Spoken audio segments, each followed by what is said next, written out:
মোর হংস বলা। চলো বন্ধুরা, তোমাদের সাথে তাহলে আজকে শেয়ার করব ভিন্ডি মশালার। চলো বন্ধুরা, ভিন্ডি কেটে নিয়েছি, করব ভিন্ডি মশালা। ভিন্ডিগুলোকে কেটে মধ্যখান থেকে একটু করে স্কোয়াচ করে নিয়েছি। এদিকে দিয়ে দিয়েছি তেল, তেলের মধ্যে দিয়ে দেবো এই ভিন্ডিগুলোকে এইভাবে। তো ভিন্ডিগুলো একটু ভাজবো। আর এদিকে করে দিয়েছি পেঁয়াজ রসুনের মশলা। এদিকে তো আমার আদা বাটা আছেই। তো চলো তোমাদের সাথে পুরোটা শেয়ার করবো। দেন আমি ভিন্ডিগুলোকে এইভাবে ভেজে নেবো একটু একটু ভাজা ভাজা। দেন কড়াইতে ভিন্ডিগুলো ভেজে নামিয়ে নিলাম এই যে।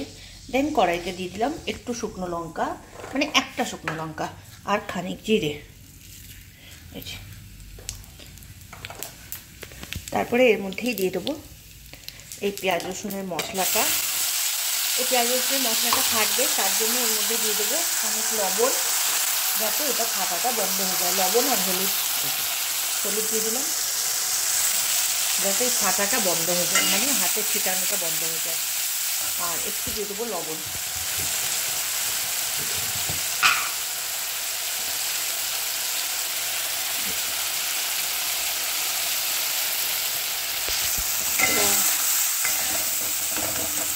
এর মধ্যে দিয়ে দেবো একটু আদা বাটা, এই যে একটু আদা বাটা।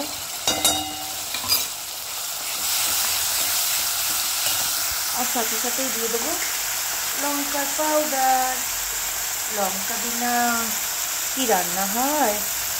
এই যে আর দম হচ্ছে মানে একটু তো ঝাল হতেই হবে। আর ভিন্ডি জিনিসটা একটু মিষ্টি মিষ্টি হয়, তাই জন্য ওটাকে একটু ঝাল ঝাল করে করতে হবে। এই যে চলো এটাকে কষিয়ে নিয়ে আগে ভালো করে। এভাবে মশলাটা কষানোর পরে ওর মধ্যে ভিন্ডিগুলো দিয়ে দিয়েছিলাম, দিয়ে এইভাবে নেড়ে নেড়ে ঢাকা দিয়ে এভাবে ঢাকা দিয়ে এটাকে ভিন্ডিগুলোকে গলতে দিতে হবে। পুরোটা হয়ে যাক, তারপরে আপনাদের সাথে শেয়ার করছি। আর এই যে আমার রান্নাঘরের সুন্দরীরা, তাহলে তরকারিটা দেখতে এরকম হয়েছে। এই পাশ থেকে একটু হাজব্যান্ডের জন্য টিফিনের জন্য বের করে ঠান্ডা করে রাখতে দিয়েছি। আর একটু দিয়ে দিচ্ছি ওকে টিফিনে, তার সাথে দিয়ে দিয়েছি একটু হালুয়া, একটা পরোটা আর গরম গরম চা। তো চাটা এই যে এখানে রেখেছি ছেঁকে। তো চলুন আজকের টিফিনটা কেমন হয়েছে আপনারা জানাবেন। আর অবশ্যই হাজব্যান্ডের কাছে রিভিউটা নিয়ে নেবো যে তরকারির স্বাদটা কেমন হয়েছে। তো চলুন আগে ওকে দিয়ে দিই আমি, কারণ ওর বেরোবার টাইম হয়ে যাচ্ছে। তো দেন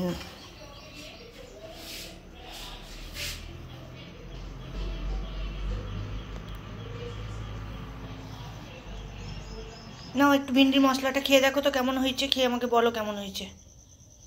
আচ্ছা আপনারা কে কী টিফিন করলেন জানাবেন তো, অবশ্যই জানাবেন আপনারা কে কী টিফিন করেছেন। কেমন হয়েছে? ভালো, খুব ভালো। সেই স্বাদ একবার করে দেখবেন, দুর্দান্ত লাগবে। চলুন তাহলে আজকের ভিডিওটা এইটুকুনি।